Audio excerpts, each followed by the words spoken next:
Então vamos lá? Para a gente começar, um contrato administrativo, para ele se caracterizar como concessão de serviço público, ele precisa respeitar alguns requisitos. O contrato de concessão, ele segue o seguinte esquema. Preste bem atenção nisso. O contrato de concessão funciona assim. A administração contrata a empresa presta um serviço público e é remunerada pelo usuário do serviço. Isso é um contrato de concessão de serviço público. A administração contrata a empresa e a empresa presta o serviço mediante remuneração do usuário. A empresa não presta o serviço mediante remuneração da administração que contratou ela. Para que o contrato seja um contrato de concessão, a empresa é remunerada explorando o serviço que foi prestado por ela, que está sendo prestado por ela. Então, por exemplo, transporte público. A administração contrata a empresa de ônibus, ela presta o serviço de transporte e quem paga? Você, quando entra no ônibus, né? Energia elétrica, telefonia, são contratos de concessão, porque nesses contratos a empresa é remunerada cobrando diretamente do usuário. É o sujeito que usufrui do serviço prestado quem diretamente remunera a empresa. Isso é contrato de concessão. Então, por exemplo, só para ver se você entendeu. Limpeza de uma cidade é serviço público? Claro, a limpeza de uma cidade é serviço público. Quando a administração contrata uma empresa para fazer a limpeza de uma cidade, isso é concessão de serviço público? Claro que não. A administração contrata a empresa presta o serviço, a administração vai lá e paga. Isso é um contrato de prestação de serviço puro e simples, daqueles regulamentados na 8666. Contrato de prestação de serviço público puro e simples, sem nenhuma diferença, sem nenhuma prerrogativa. Isso é prestação de serviço regulamentada pela 8666, porque a administração contrata a empresa e a própria administração paga a empresa pelo serviço prestado.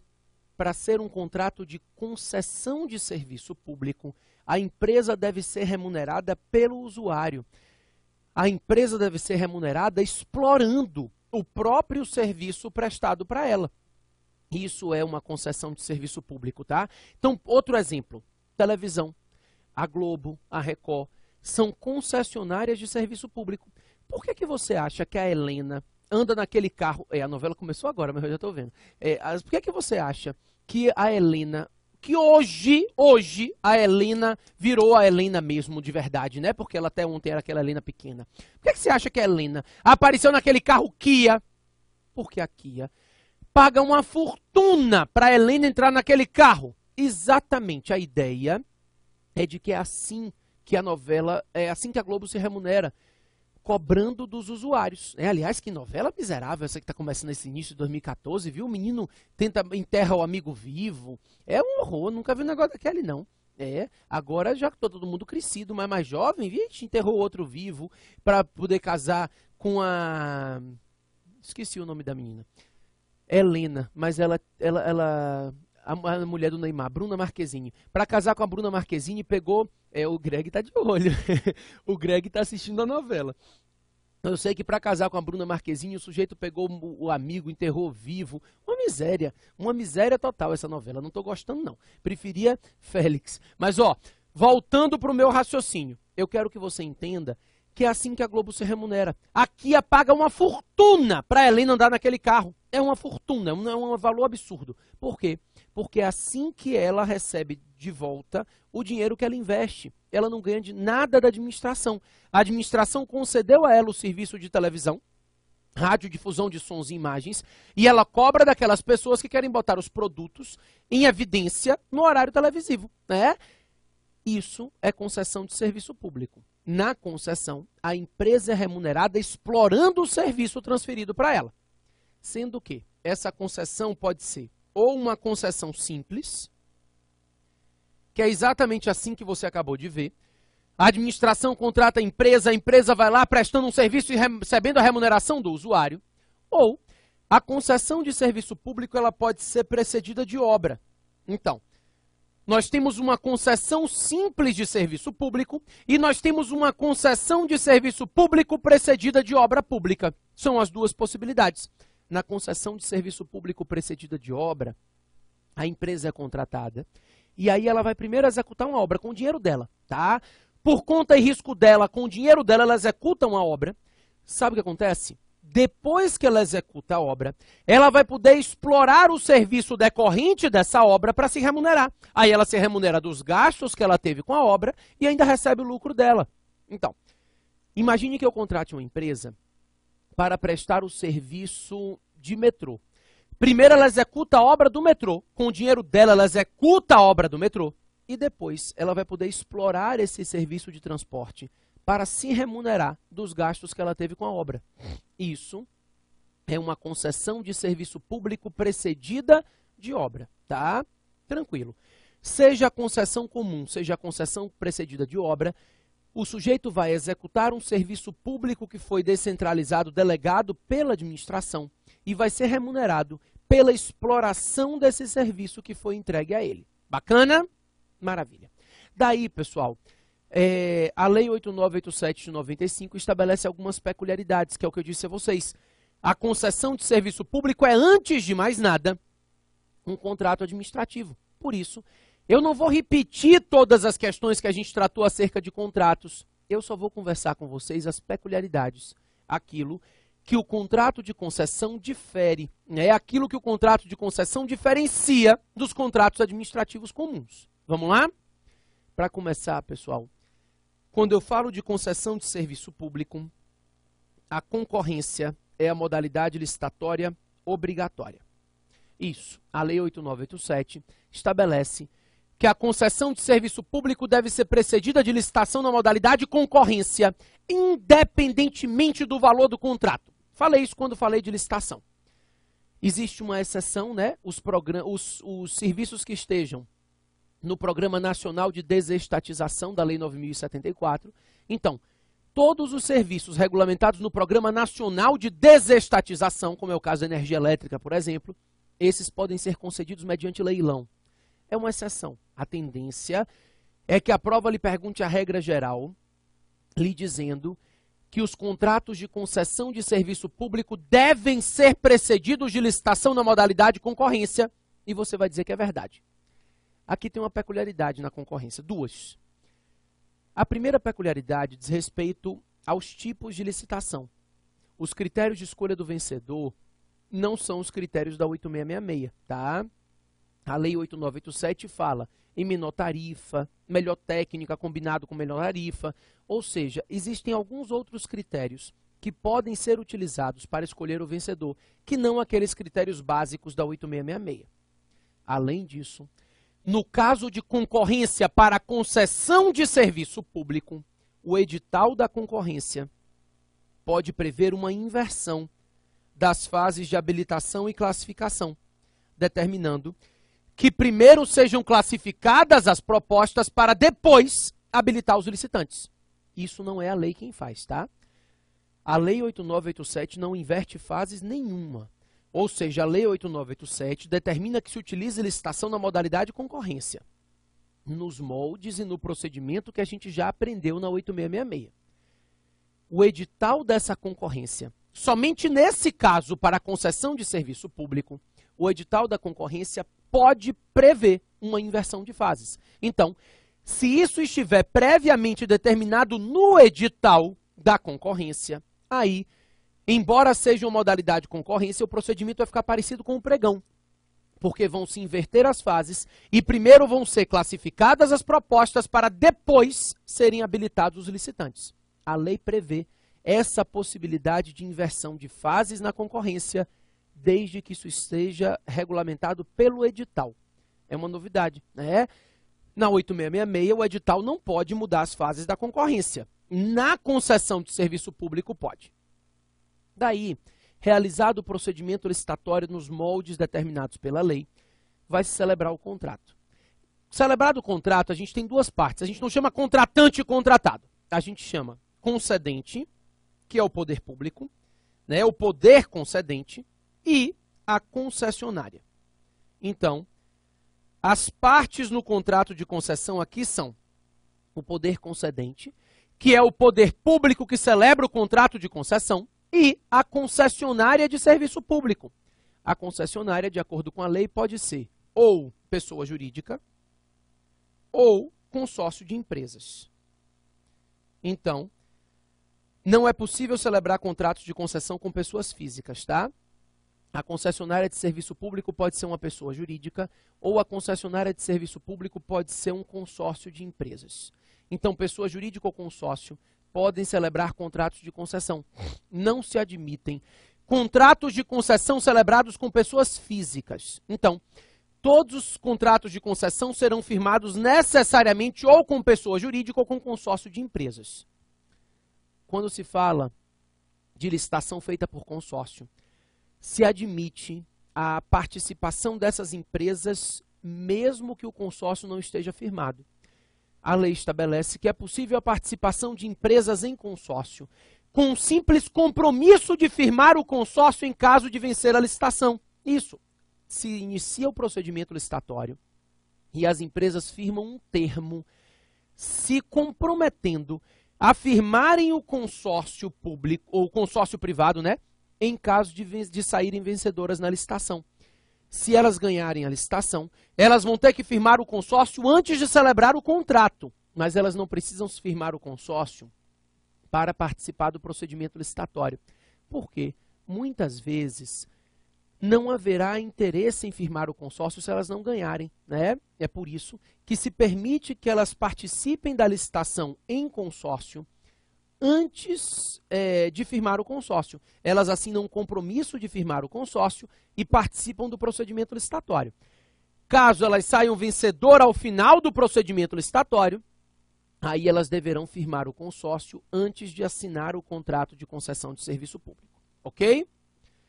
Bacana. Nesses contratos, como eu te falei, são respeitadas, né, todas as cláusulas necessárias. Se aplicam a esses contratos as regras do equilíbrio econômico-financeiro, inclusive no que tange a teoria da imprevisão. Também é possível a exigência de garantia, né? Tem que ter prazo determinado, embora não siga o artigo 57 da 8666, de respeitar o crédito orçamentário, porque são contratos que não geram despesa, então não vinculam o crédito orçamentário. Podem ser celebrados contratos de concessão por 10 anos, 15, 20, problema nenhum. Mas são contratos que têm que ter prazo determinado, não existe contrato firmado por prazo indeterminado, né? Foi o que a gente já conversou. E aí, pessoal, também se aplicam aos contratos de concessão as cláusulas exorbitantes. Em relação a essas cláusulas exorbitantes, eu queria conversar algumas coisinhas, coisas rápidas só para a gente adequar um pouco. Primeira cláusula exorbitante, a gente aprendeu na 8666, que é aplicado da mesma forma, é o poder de alteração unilateral. Nenhuma mudança em relação ao que a gente já aprendeu. A alteração unilateral é feita nos moldes da 8666, até 25% para mais ou para menos, respeitado o equilíbrio econômico-financeiro do contrato. Então, há uma necessidade de revisão do valor pago e assim por diante. É possível alterar o projeto, o valor, tudo igual. Também a administração tem o poder de rescisão unilateral. Aqui a gente tem uma peculiaridade, né? Que eu até já falei quando a gente tratou de 8666, mas eu queria relembrar. Você aprendeu que nos contratos administrativos como um todo, a administração pode rescindir o contrato unilateralmente. Ela não precisa ir ao judiciário requerer a rescisão. Também ela não precisa fazer a rescisão mediante concordância do particular, né? A administração pública pode fazer a rescisão unilateral, ou por motivo de interesse público, ou por motivo de inadimplemento do particular contratado. Então, a administração pública pode rescindir o contrato unilateralmente, ou por razões de interesse público, ou por motivo de inadimplemento. Se o particular contratado for inadimplente, a administração pode rescindir o contrato unilateralmente. Caso contrário, mesmo que ele não seja inadimplente, a administração pode rescindir o contrato pura e simplesmente por motivo de interesse público. Problema nenhum. Seguinte, essa rescisão unilateral, se ela se der por motivo de interesse público nos contratos de concessão, ela recebe o nome de encampação. E, se ela se der por inadimplemento do contratado, da concessionária, recebe o nome de caducidade, né? A gente conversou já isso na aula da 8666, mas eu acho que o ideal é a gente relembrar isso aqui. Nos contratos de concessão de serviço público, embora a rescisão unilateral siga as regras da 8666, ou seja, pode ser feito por interesse público ou por inadimplemento, em ambos os casos vai ter que respeitar o contraditório e a ampla defesa ao particular contratado. Nos contratos de concessão, a rescisão unilateral por inadimplemento da concessionária recebe o nome de caducidade e a rescisão unilateral por interesse público recebe o nome de encampação. Claro, eu nem precisava lhe dizer isso, não tem nada a ver caducidade de contrato de concessão com caducidade de ato administrativo que a gente aprendeu algumas aulas atrás. A caducidade do ato é a extinção por motivo de uma nova legislação, né? Então, a ilegalidade superveniente, em decorrência de uma lei nova, enseja a caducidade do ato, né? A caducidade do contrato de concessão é a rescisão unilateral por inadimplemento da concessionária. Se a concessionária é inadimplente, a administração rescinde o contrato por inadimplemento, recebe o nome de caducidade, ok? Também, pessoal, além da alteração unilateral e além da rescisão unilateral, a administração tem o poder de fiscalizar a execução do contrato. Aqui, a fiscalização tem uma peculiaridade que a gente tem que tomar cuidado. A princípio, o poder concedente, ele tem o poder de fiscalizar e controlar a atividade da concessionária, efetivar a fiscalização, em caso de obra ele tem acesso às dependências e assim por diante, sempre com alguém, um administrador público, um agente público, designado mediante portaria como fiscal desse contrato, que vai tomar conta, tomar todas as providências necessárias à efetiva fiscalização da empresa concessionária. Só que aqui tem uma novidade. Havendo indícios de irregularidades na empresa contratada, ou seja, havendo indícios de irregularidades na concessionária, a administração pode decretar a intervenção na empresa concessionária.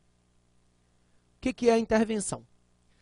Por meio de um decreto. Decreto, né, do chefe do executivo, no âmbito federal, o presidente da República. Então, por meio de um decreto, se decreta a intervenção e nomeia-se um agente público que vai atuar como interventor.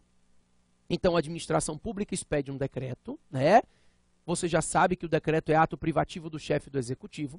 E, por meio desse decreto, se nomeia um agente público que vai ser o interventor na empresa concessionária. O que é isso? Se afasta o dirigente da empresa.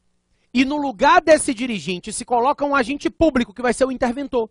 Ele vai gerir a empresa concessionária. Ele vai tomar o lugar desse gestor privado da empresa concessionária durante todo o prazo da intervenção. Pessoal, a intervenção nada mais é do que um processo administrativo que a administração instaura para apurar essas irregularidades.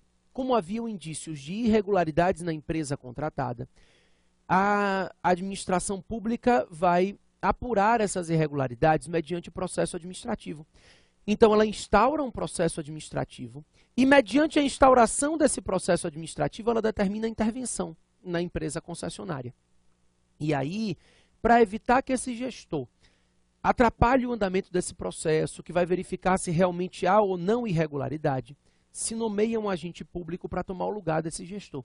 Então, esse agente público, ele toma lugar do gestor e ele vai tomar conta da empresa durante todo o período da intervenção, tá?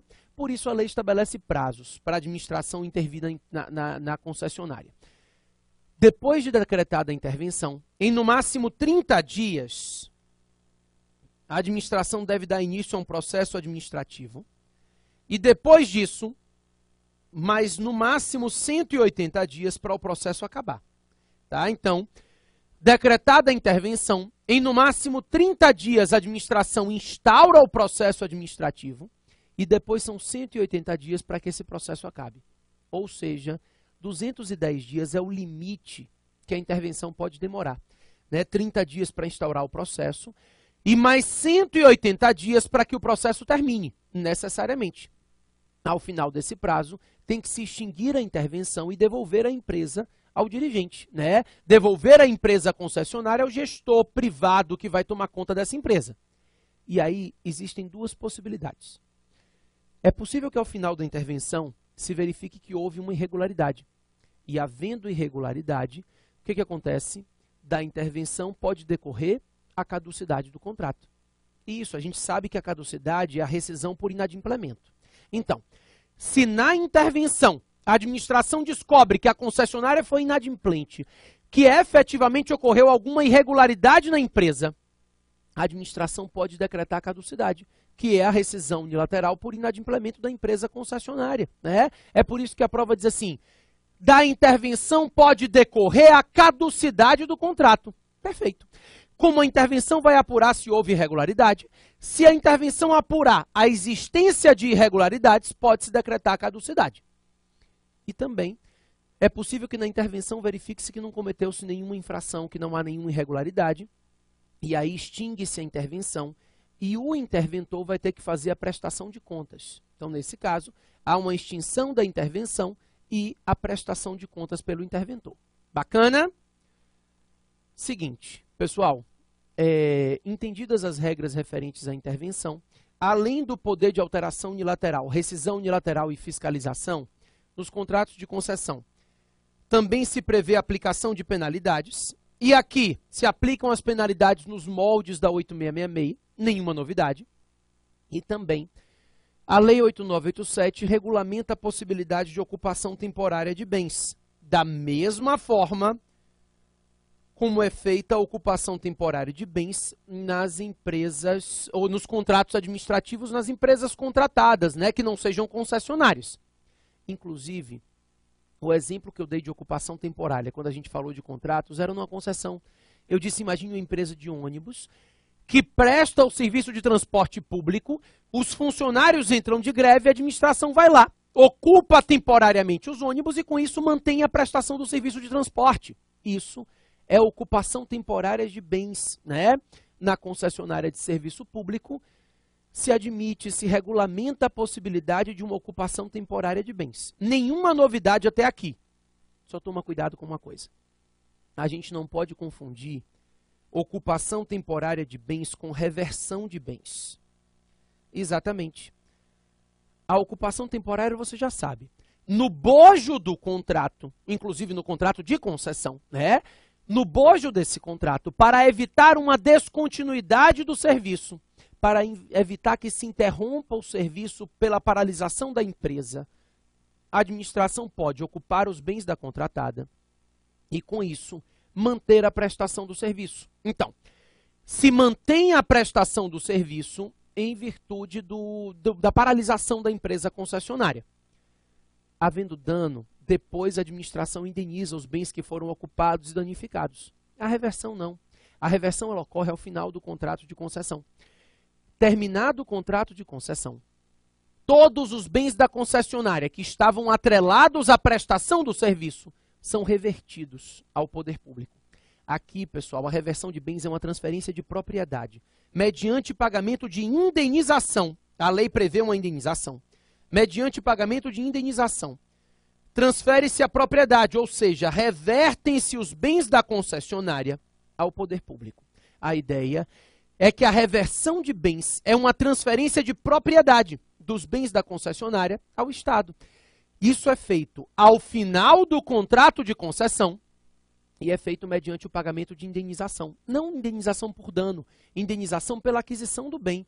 O Estado está adquirindo para si os bens da concessionária e, por isso, ele paga um valor referente a esses bens e busca a propriedade desses bens. Também garantia do princípio da continuidade, né? Principalmente para se evitar que antes da celebração de um novo contrato, o serviço deixe de ser prestado. E, pessoal, é uma garantia da concessionária também, que depois que não mais prestará esse serviço, não precisa desses bens. O que é a concessionária do serviço de transporte? Vai querer com galpão, com ônibus, se ela não vai prestar mais o serviço de transporte, né? Então, na prática, a reversão de bens visa atender o princípio da continuidade, claro, mas ela acaba auxiliando também a empresa concessionária, que tem uma garantia de ser indenizada pelos bens que ela vai devolver à administração pública e que eram atrelados diretamente à prestação do serviço público, com o qual ela não precisa mais se preocupar, né? Maravilha. Pessoal, além das cláusulas exorbitantes, eu quero que vocês saibam que aqui a gente tem uma novidade na Lei 8987. Beber água que minha garganta ficou seca. Seguinte, a gente tem uma novidade, também não precisava te dizer isso, bastava beber, né? É claro. Mas me deu vontade. Ó, como eu disse a vocês, na Lei 8987 a gente tem uma peculiaridade que sofre muitas críticas. Mas são muitas críticas, a maioria delas, aliás, todas elas doutrinárias. Nós não temos nenhuma declaração de inconstitucionalidade. O fato é, em 2006, foi alterada a Lei 8987 e inserido nessa lei o artigo 23A. Esse artigo 23A passou a estabelecer a possibilidade de arbitragem em contratos de concessão de serviço público. O artigo 23A, não é arbitragem definida por lei, não. O artigo 23A permite a celebração de compromisso arbitral. Então é possível uma cláusula compromissória, é possível um compromisso arbitral em contratos de concessão de serviço público. Então, nesse contrato de concessão, por meio de uma cláusula compromissória, as partes se comprometem a celebrar o contrato de concessão e as controvérsias desse contrato serão resolvidas por meio de arbitragem, né? Então, se admite a arbitragem para resolver os contratos de concessão de serviço público, para resolver os contratos nos quais a concessão de serviço público tenha causado um dano a particulares ou algum dos duas partes, né, o próprio concessionário, se admite a arbitragem, afastando-se o judiciário e resolvendo a controvérsia por uma forma privada de solução de controvérsia. A lei ainda diz isso, a arbitragem ou qualquer outra forma privada de soluções de controvérsia, tá? Duas coisinhas para a gente finalizar. Primeiro, a responsabilidade da concessionária. O artigo 37, parágrafo 6º, isso é matéria que a gente vai aprender no módulo 2, mas de antemão. O 37, parágrafo 6º, estabelece que a responsabilidade objetiva do Estado é uma responsabilidade objetiva do Estado e também dos prestadores de serviço público. Então, as concessionárias prestadoras de serviço público respondem objetivamente pelos danos que seus agentes causarem a terceiros. Assim como o Estado responde objetivamente, né, assim como as pessoas de direito público respondem objetivamente, as pessoas de direito privado, prestadoras de serviço público, também respondem objetivamente pelos danos que seus agentes causarem a terceiros, tá? A questão aqui é o seguinte, nesse caso, a responsabilidade da concessionária prestadora de serviço público é objetiva e o Estado tem uma responsabilidade subsidiária pelos danos causados por essa empresa. Então, se a empresa concessionária causar um dano a terceiro na prestação do serviço e ela não puder arcar com o prejuízo causado, então pode-se cobrar do Estado. Responsabilidade objetiva também, mas subsidiária. O Estado promoveu a prestação do serviço, então ele não se exime da responsabilidade.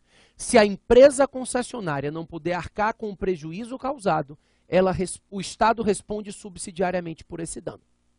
Só para a gente fechar, lembra da subcontratação em contratos administrativos? Aqui a gente chama de subconcessão, né? A subconcessão nada mais é do que a subcontratação no contrato de concessão, né? A administração contrata a concessionária vai lá e contrata uma outra empresa para prestar o serviço no lugar dela. É possível? Nos contratos administrativos em geral, nós vimos que a subcontratação era possível desde que ela fosse parcial. E desde que essa subcontratação parcial tivesse previsão no edital e autorização do poder público. Aqui não é tão simples. Para que haja subconcessão, tem que haver licitação na modalidade concorrência. A Lei 8987 diz que não se admite a subconcessão pura e simples. Para que a concessionária de serviço público subcontrate a uma outra empresa e essa outra empresa possa prestar o serviço público mediante remuneração do usuário, essa subconcessão deve ser feita mediante licitação na modalidade concorrência, assim como se exige a concorrência para a celebração dos contratos de concessão, tá? Então a ideia é que a concorrência é obrigatória nessa subconcessão ou na subcontratação dos contratos de concessão de serviço público. Moleza? Pessoal, com isso, a gente começou a tratar de serviços públicos. Na próxima aula eu quero falar de PPP, permissão e consórcios. Tá bom? Até a próxima.